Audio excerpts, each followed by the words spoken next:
the mother of Eric Garner. Come on, y'all could do better than that. Put your hands together. And we also are more than esteemed to have this brother, who I call him a brother from another mother. But he has been on the fight. You've seen him all over the country screaming his brother's name. And the most important part about that is that he's brought his mother along with him. His son is always here with him. None other, please welcome as our second panelist for this evening, none other than the brother of George Floyd, Brother Terrence Floyd. This young man, if you live in Harlem or in the Bronx, you'll see this man on his high-powered scooter, pumping his stereo and just gliding through the streets. But this is a strong, powerful man who did so many years in prison for something that he never did, ruined his whole life, but he has never let that stop him. He's never let that hold him back. And even that criminal that's running for president, he called for the death penalty, but God had another plan. Please welcome our third panelist for this evening, another brother from another mother, a member of the Exonerated Five. He is known as the King of Harlem. Please welcome him, Brother Corey King Wise. Another gentleman, as I said, when you see him, he was a former youth leader at NAN, and people say, a former? Well, how old is he? Well, I'm not going to tell your age, Damien, but he was part of most of that marching that was happening at the National Action Network. Please put your hands together for our former youth leader of the National Action Network, Brother Damien. Did he make his way up? And last but not least,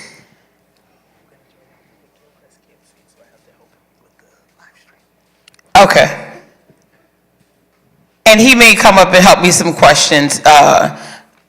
Christian Matthews, he's going to help our video team over there. So come on, put your hands together again for our wonderful panel.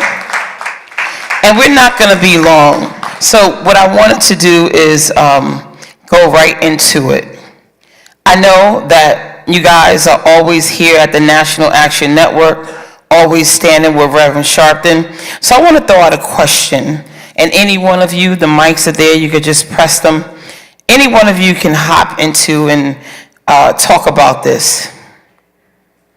What are the most pressing issues that you believe need to be addressed today in continuing the fight for reform? What are the most pressing issues that you believe need to be addressed today in continuing the fight for reform? Any one of you can take that on. Well, the main issue in this system is accountability. We have to basically hold law enforcement and all the higher ups accountable for what they promised us and what they said they was going to do, and hold them accountable for their actions, especially when it comes to law enforcement and everything like that. Thank you so much. Anyone want to hop into that question? What are the most pressing issues that you believe need to be answered today in continuing the fight for reform? I just want to piggyback on what Terrence said.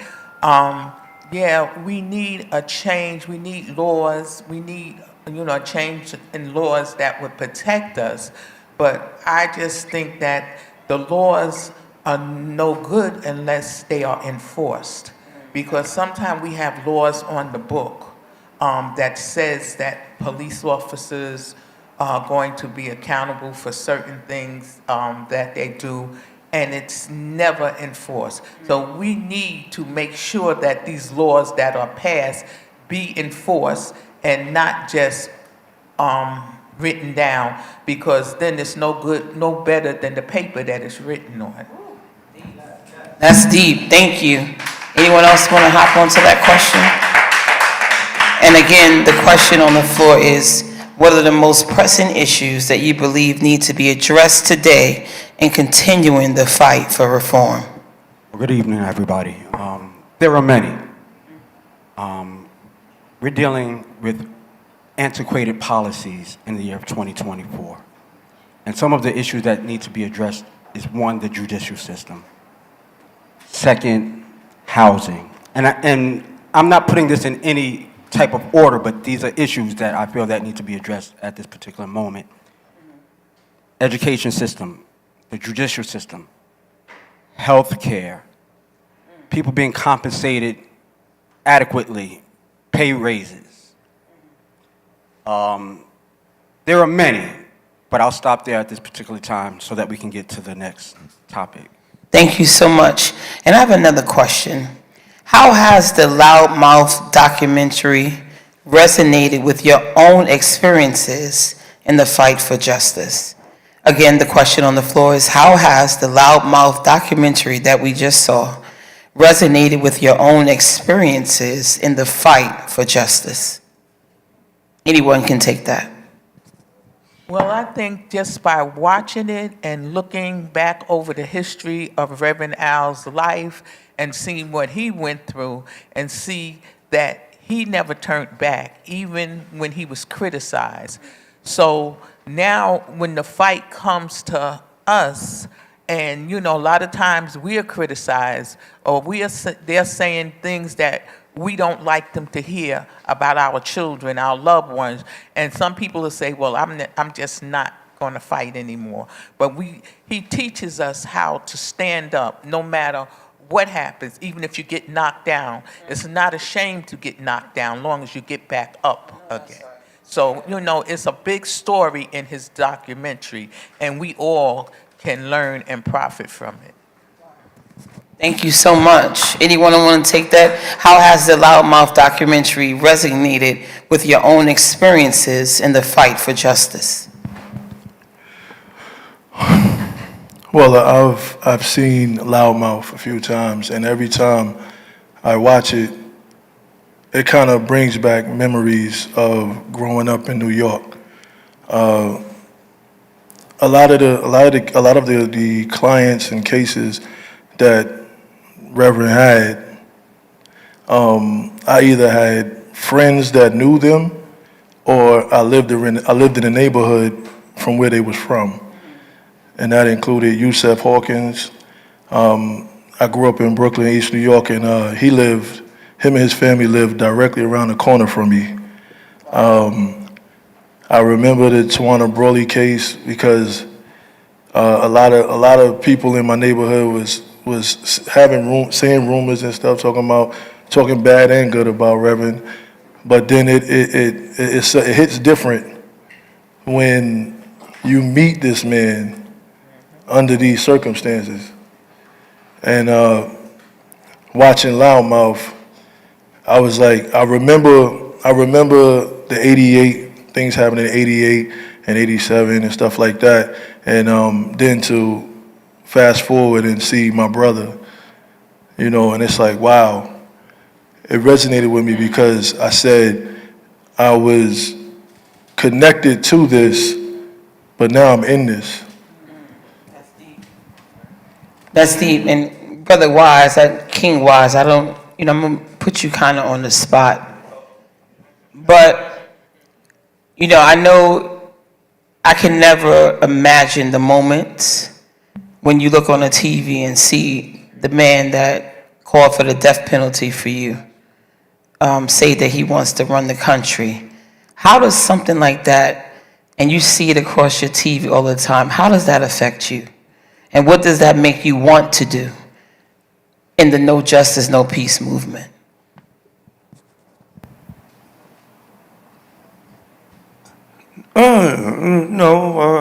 I saw, I stayed glued into MSNBC, and when the charges came on, I was like, wow.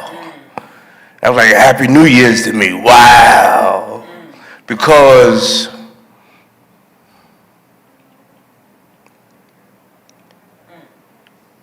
as I found myself learning from the documentary, I don't know this man from a hole in the wall.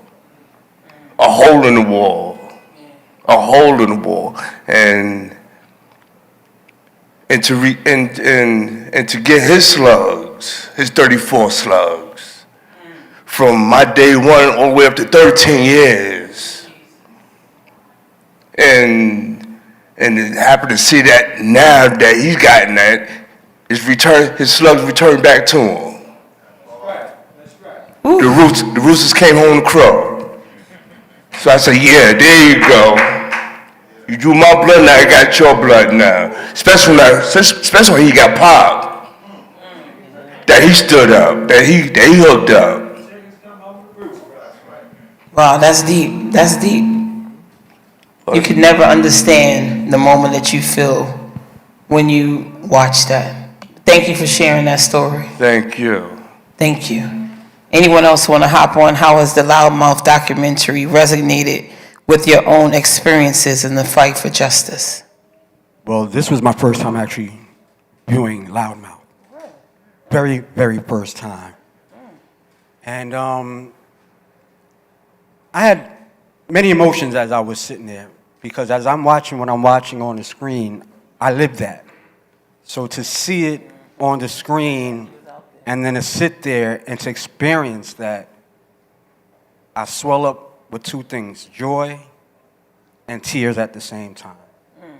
I fill up with joy, first of all, because I get to see all the old timers that were out there on the front lines, standing up and fighting for justice. It is on their shoulders that I'm able to stand on. And the tears come from the sadness and the pain and the hurt that our people that has been perpetrated against us. What we witnessed on the screen today, we didn't ask for. Okay? People of color did not ask to come to this country to be beaten, abused, prostituted, exploited, degraded. That's why they brought us over here. But that's not why many of those that came after came to this country. And so that's why why I swelled up with tears. But what resonated with me is the fact that what resonated with me was how history repeats itself. How as a young child in the 80s, and here I am as a grown man in 2024, we're fighting the very, very same issues that they've been fighting for the last 25, 35, the last decade.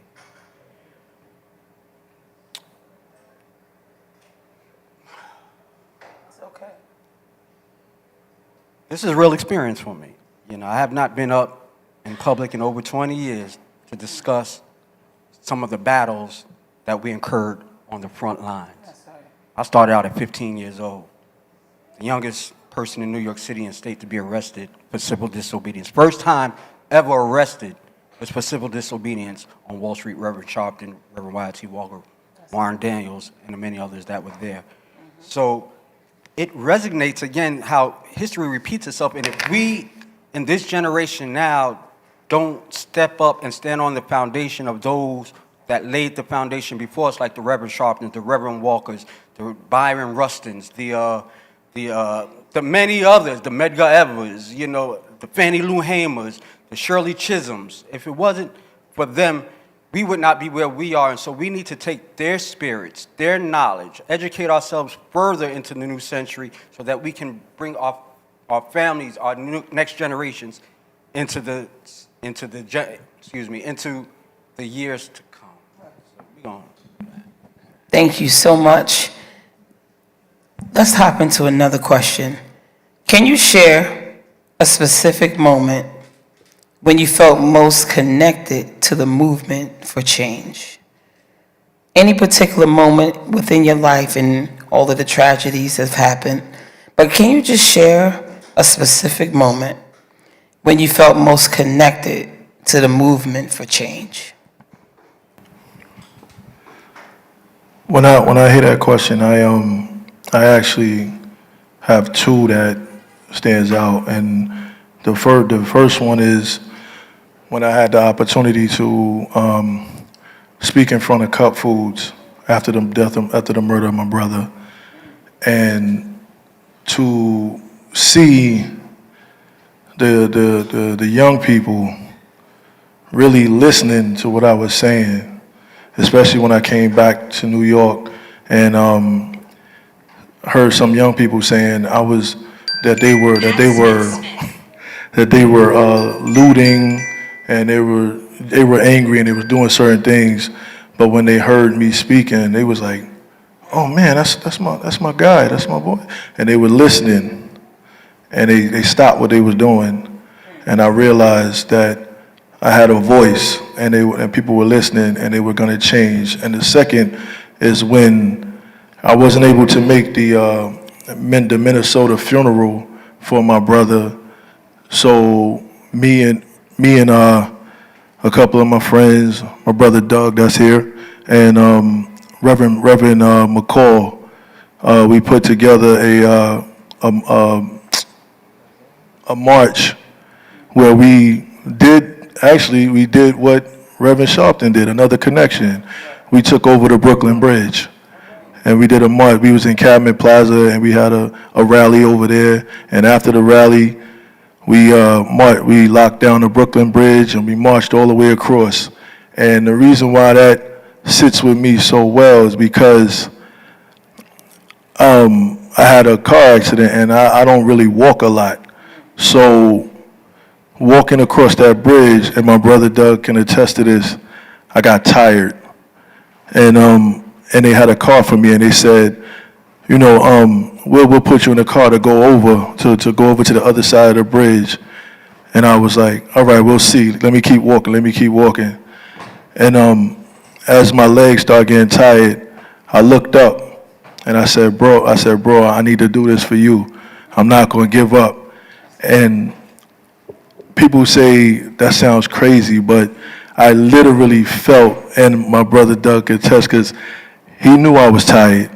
And it was like, when I said, bro, I got to do this for you, it was like he held my back. I could feel something on my back, and it pushed me, and I made it all the way across the Brooklyn Bridge.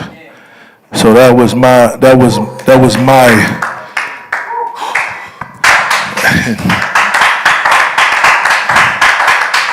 and to hear those thousands of people chanting behind me, "You are not alone, you are not alone."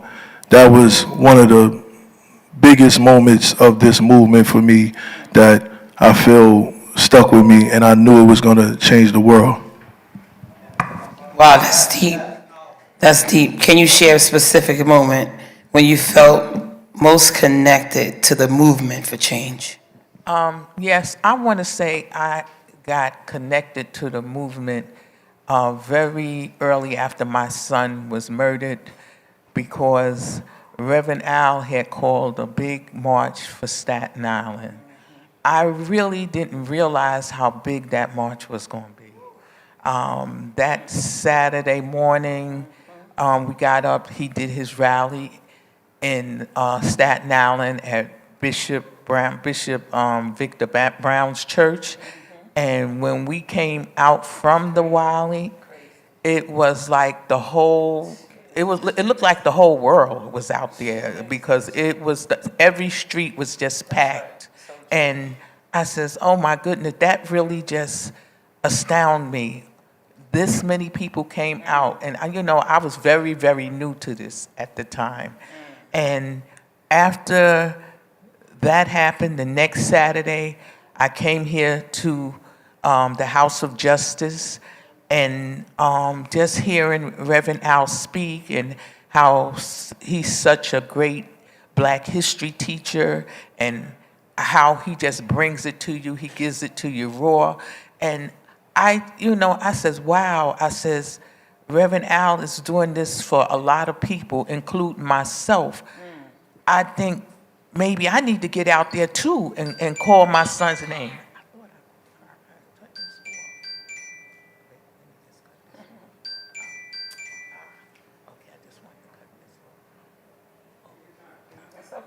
Oh, I'm sorry. And so I, start connecting with Reverend Al, and I just when my husband was alive, I said, I think I need to go there every Saturday. He's teaching me things that I never knew before. He's guiding me, and him and Attorney Hardy. Attorney Hardy always talked to me, and he would ask me questions and tell me different things, how to go about things.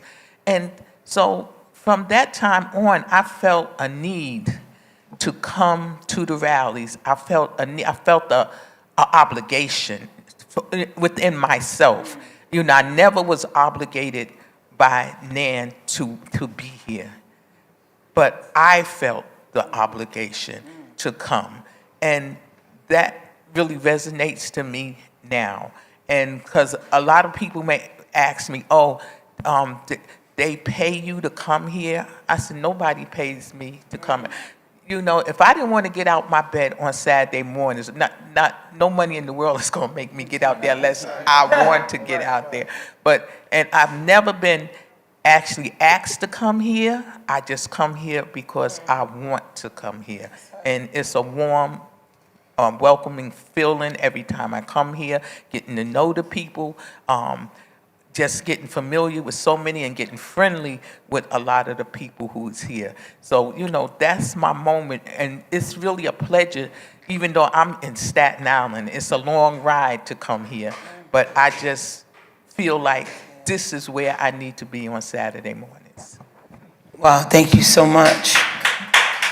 That's deep.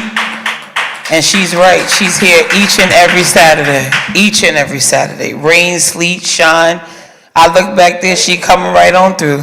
Like, hi, Patrice. I'm like, hi, Mrs. Gordon, how you doing? But we thank God for you, and we, as you know, all of us pray for you constantly. Because as Reverend Sharpton always says, when the cameras go off, you still have to remember, when Thanksgiving is here, you still have a seat that's empty. When Christmas is here, you still have a seat that's empty. So we thank you, because you didn't ask to be in this position, but you stood. A lot of mothers have been encouraged just from watching you and hearing you and seeing that you even just show up when you don't even have to show up. You could have just went in your house and said, that's it, I'm done. But you decided to use your voice and to continue to scream your son's name, even that we're in the 10th year of his killing. So for that, the community, Nan, and the world, we appreciate you and we thank you.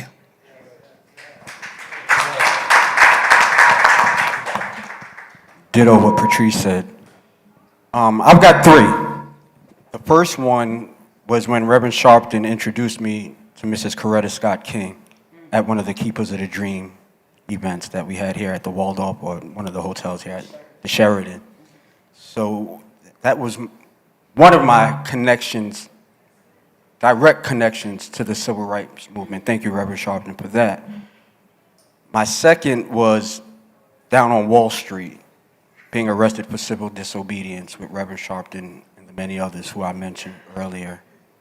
And the third was down at One Police Plaza, 125 Worth Street, when Reverend Sharpton sent myself, Attorney Michael Hardy.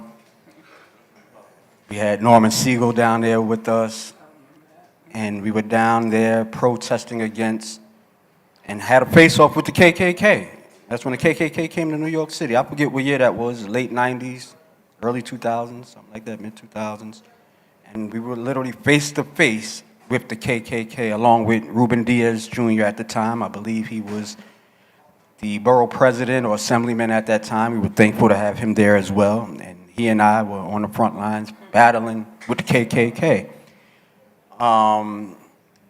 So yeah, those were the three eventful moments in my life that intertwined me with the civil rights movement and the National Action Network, and the work that Reverend Sharpton is involved in. Thank you so much. It takes a lot to come up and still have to speak and kind of relive what happened and the work that you've done.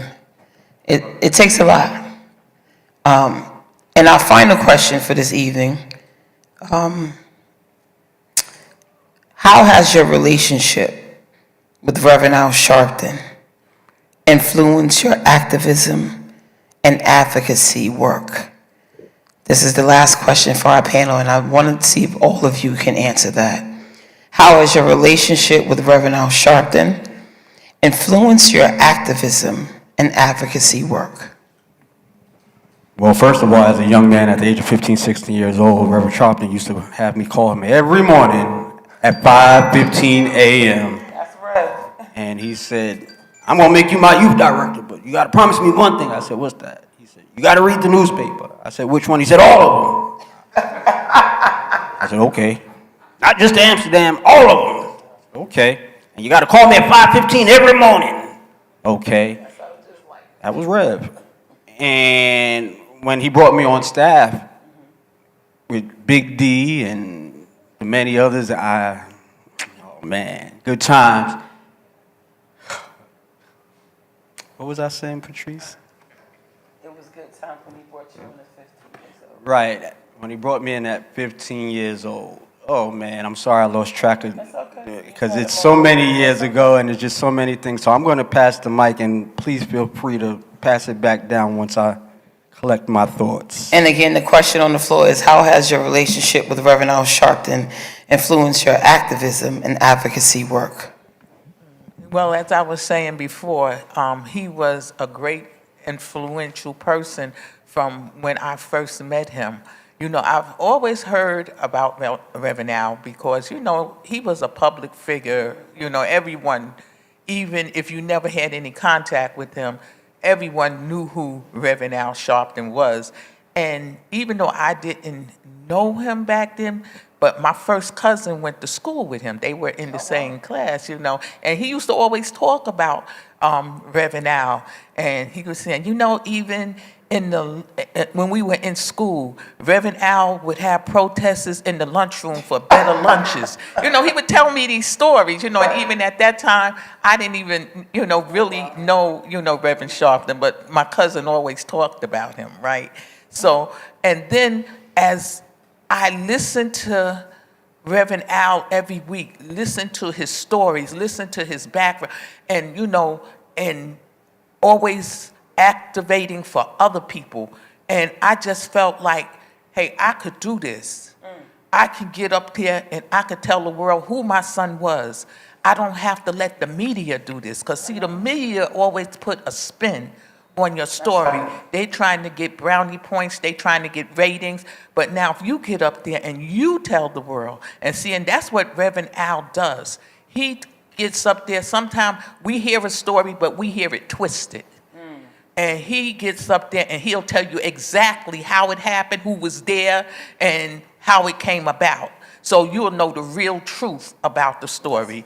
And this is why, you know, I just felt so connected to going out and doing the activist work. And now that's why I can go all over the country and talk about what I know about activism, what I know about my son, tell people, help other mothers when they have tragedies, because you don't know.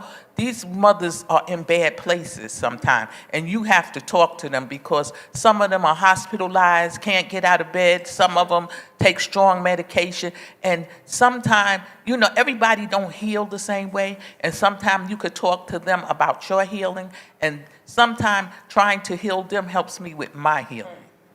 So. Thank you so much. The question, yeah, you can put your hands together. That's real. Again, the question on the floor is, how has your relationship with Reverend Al Sharpton influenced your activism and advocacy work? Well, hearing about Rev growing up, you know, you see him on the news, you hear him on the radio, you hear different, like I said, rumors and people. And I'm the type of person that I'm not going to judge you off of what somebody else said. I got to meet you and I got to understand you. You know, so once, you know, the connection was made, the universe, and I was able to meet him and speak to him, I really got connected with him because first of all, true story, him growing up in Washington Temple is my background too, because I grew up with my mother in Church of God in Christ, and I remember Washington Temple. I remember F.D. Washington. I remember being in the Sunshine Band. I remember all of this. So I had a real connection with him when he told me that. And then we had we went to Minnesota, and we had a prayer service the night before the trial. And, we were supposed to get up there and say our thoughts and speak on the politics and everything like that and what we looking for and what we want. And to this day, I don't know what came over me, but in that church, they said it was a prayer. We want to have a prayer before the trial, and that's what I ended up doing when I just wanted to speak. And after that, he started calling me Reverend Floyd, but that's my background. And that's when I found out that he grew up in Kojic and being connected, like I said, through friends of mine that knew his clients and his cases. Once I got to know him, and now I have his number in my phone, which is still unbelievable. He actually calls me his little brother, and it just feels, it really moves me to not stop. And I have this saying where I say I'm gonna walk where he can't walk no more, talk where he can't talk no more, and love where he can't love no more. And that came from deep within me, representing my brother, but it's also representing Sharpton, because I am a lifetime member of NAN, and I feel like whatever I do out here on these streets, whether I'm speaking on the camera or speaking off the camera, is still a representation of NAN and Reverend Sharpton. And I feel like if I follow in his footsteps, then I'm never going to stop, and I'm going to make the change. That's deep. King Wise, and you're going to wrap us up. How has your relationship with Reverend Sharpton influenced your activism and your advocacy work?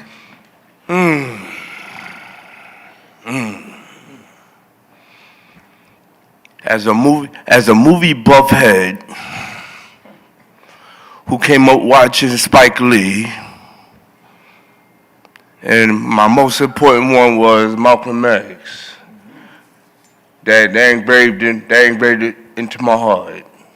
I just watched him and I felt becoming him. Although I was into hip hop, this is him. So I'm like, wow. So I'm gonna come here and do my black based church attitude here with him. Been here with him for about what? Like 21 years. So it's been great. It's been a blessing hanging out with Big Brother Al Sharpton, Reverend Al Sharpton. Thank you so much. And you can put your hands together. So, as he gave us our last answer for the question, as we close out, I just want to say, as Reverend Sharpton was putting together the Loudmouth screening and the Loudmouth movie, and first he said he was insulted when they called him Loudmouth. They was like, wait a minute, that's the name of it? But then he realized that he had to be loud for them to hear him. And like he said in the film, that you don't call him if you want to keep a secret. That's the wrong person to call. But, we take for granted every day that we walk in the house of justice and we see Reverend Sharpton come out the back door and get on this podium and cry out, no justice, no peace.